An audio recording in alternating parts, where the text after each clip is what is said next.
All right, today for AP Euro Review, we are going to talk about new imperialism and the effects that it has not only on European society, but also on non-European societies. We are going to start with 7.6 of the course description, new imperialism, motivations, and methods. Now, a quick note. There are two real distinct periods of European imperialism for the years this course covers, 1450 to the present day. The first instance of imperialism takes place with the dawn of the Age of Exploration and the discovery and colonization of the Americas by the European powers, particularly the Spanish in the 1500s. Now, those mercantile economies will remain a part of the European system until the late 1700s, early 1800s, when a number of revolutions take place in the Atlantic world, and we see the Americas break away politically from European control. However, for most of those places, although they gain political independence, they will still have economies that are very much dependent upon Europeans for manufactured goods and trade and things like that. In fact, the British are really going to dominate the period of the early 19th century when it comes to trade and international power. This is why they support the Monroe Doctrine, for all you APUSH fans out there, where the United States said, hey, European powers stay out of the Western Hemisphere. And that really meant nothing until the British said, yeah, cosign. And the British Navy is going to keep that intact. So there's about a 50-year period in the 19th century where British free trade is really going to dominate the American economy, the Americas economy as well. However, starting around 1870, and this is not precise, we're going to see another wave of European imperialism. It will be known as the New Imperialism, and it will go roughly from 1870 until the end of World War II or 1945. We would have talked about this, but we won't now because the course has been altered. But basically from 1945 up until 1980, a process of decolonization takes place across the world. Perhaps you remember this from WAP. But let's take a look at what we need to know now that we have those basic ideas understood. So the first thing is that we need to know is we need to explain the motivations that led to this new wave of imperialism in the 1870s. And there are many different reasons given for this. The first one are political, that there are national rivalries and strategic concerns that draw Europeans into the colonization game, for lack of a better term. Just national aggrandizement. Great nations have colonies, therefore we are a great nation, we must have colonies. There are great debates in many nations about this particular thing. Strategic concerns. The British are going to come to dominate the area around the Suez Canal, not just Egypt, but also Sudan, because they want to make sure that they have access to the Suez Canal, because it makes their trip to India way, way shorter, 2 weeks shorter, right? We are also going to see a British-Russian rivalry in Central and South Asia. The Russians are going to try and insert themselves into Afghanistan. Britain will counter this. And again, it's because of British worry about Russian interference with their crown jewel in India. The French are going to have a colony in Algeria and use that as a base for expansion into the Sahara, and it is a way to show national pride, especially after their humiliating defeat in the Franco-Prussian War. So these strategic concerns, national rivalries are going to lead to European nations engaging in this new wave of imperialism starting in 1870. But besides political reasons, there are also other reasons at play, economic reasons, right? And as you can see here in the course description in the second thing, the search for raw materials and markets for manufactured goods. So new imperialism is tied into industrialization as well. The industrial economy, and I don't mean to sound like a Marxist here, but it consumes everything. It needs more customers. It needs more materials to mass produce the goods to increase the profits for the bourgeois capitalists, right? And so what we are going to see is that there is a search for raw materials, for energy sources, and then for markets to sell these goods at that are going to drive Europeans into Africa and into Asia looking for those things that they need.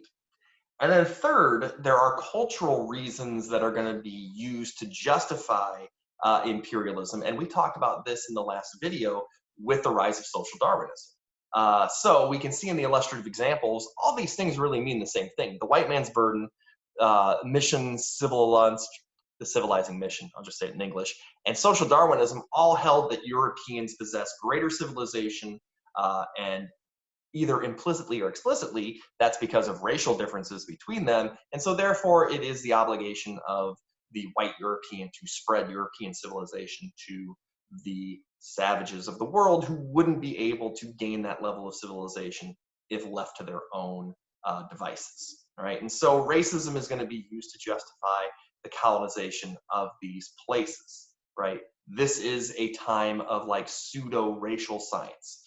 We talked about it with social Darwinism when we looked at Darwin, and now we're seeing the actual application of these ideas outside of Europe.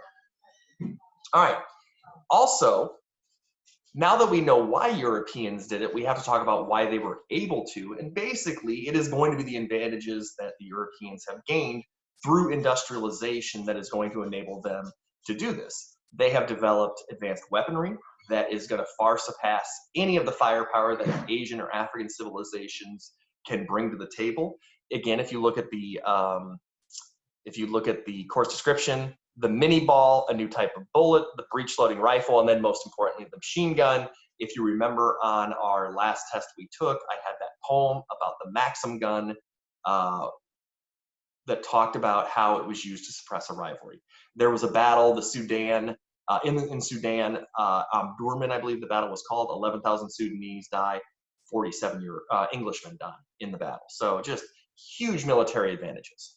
We're also going to see that communication and transportation technologies have evolved to the point that Europeans can now access the interior of places where previously they hadn't. If we look at this map right here, so before 1880, most European activity in Africa was confined to the coast. And this was because Africa is a very vast land. It was difficult to reach the interior. And then there were lots of problems once you did get into the interior that Europeans couldn't counter. But what we are going to see is the development of the steamboat, the development of the railroad, the development of the telegraph are going to provide Europeans with the ability to transfer troops and provide control in the interior of Africa and communicate very quickly to better administer these regions. And so if we look at, whoops, that's wrong one. If we look at the illustrative examples again, we see steamships, telegraph, and photography. I don't really think that's that important of a one. It's really railroads, steamships, telegraph. These are the big technologies that help Europeans control them. Now, what I was alluding to earlier when I said the Europeans would encounter problems, one of them was biological.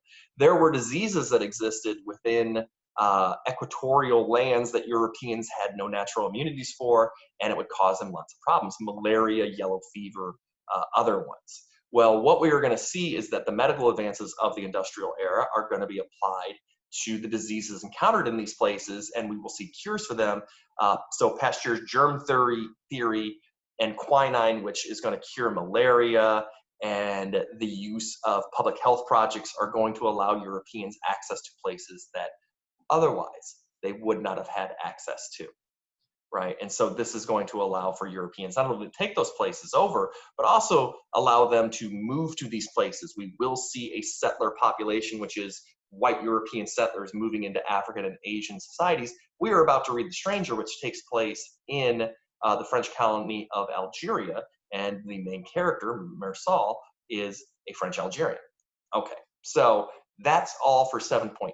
Now let's look at 7.7, the effects of this new imperialism that is going to take place.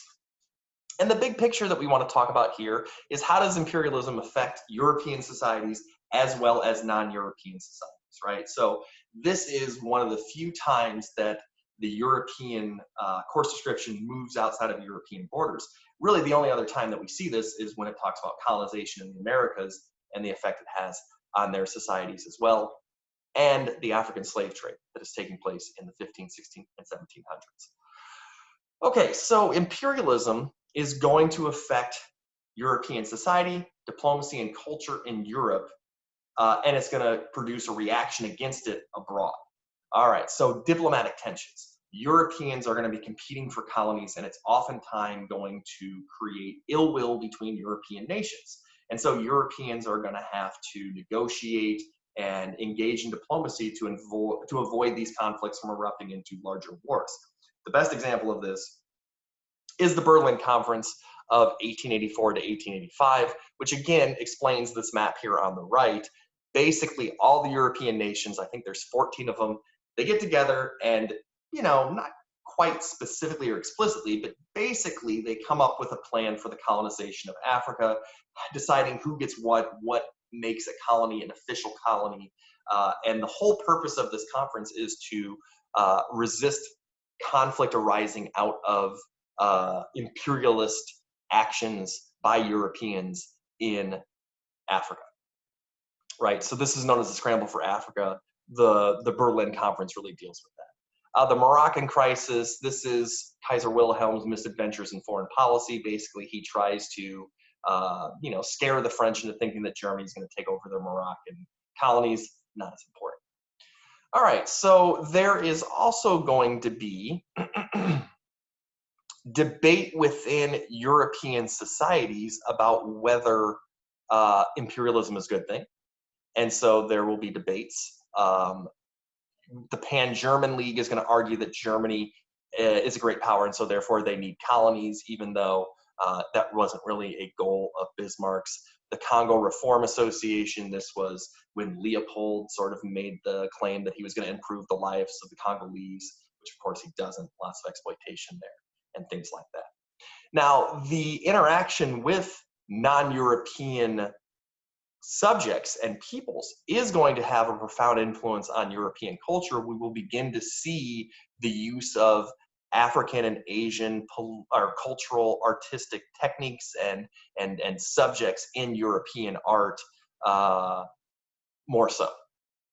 Right, so the two cultural effects of imperialism in Europe is going to be a debate over whether it should be done or not, and number two, some cultural diffusion of artistic stylings and subject matters and things like that. Okay. Now, the last part of this is that wherever the Europeans went and took over, they encountered people who really didn't want to be taken over and ruled by the Europeans. And so there are going to be anti-colonial leagues or associations or movements that we see in Africa and Asia. And oftentimes they will be led by the elite within those societies who will go abroad and study in Europe and take in European ideas and then bring them back to their home countries. And so they will argue that they should be able to rule themselves, and they will argue that they, the elite, should be the ones who lead to the modernization of their economies and societies, not Europeans. The best example of this is the Indian Congress Party, right? Gandhi is going to be a lawyer educated in England who will then come home and lead the fight against British colonization in India. The Boxer Rebellion is a reaction of Chinese nationalists who don't like Western interference in their society, so they start sabotaging Western businesses and missionaries and Chinese who have embraced Western cultures and stuff like that. Japan's Meiji Restoration is where Japan, forced open by the United States for trade, decides that they are going to use state-directed industrialization and cultural reform to stop any sort of Western aggressiveness and takeover of their country, and they'll be very successful at this. So basically, no one really wants the Europeans around, and they are going to often resist as strongly as they can any attempts at that happening. All right, so that's it for this particular topic. We will move on to our last topic, our last video, which will look at works of art from the Romantic art style, and then you guys will have everything you need to ace the test. So I'll talk to you later.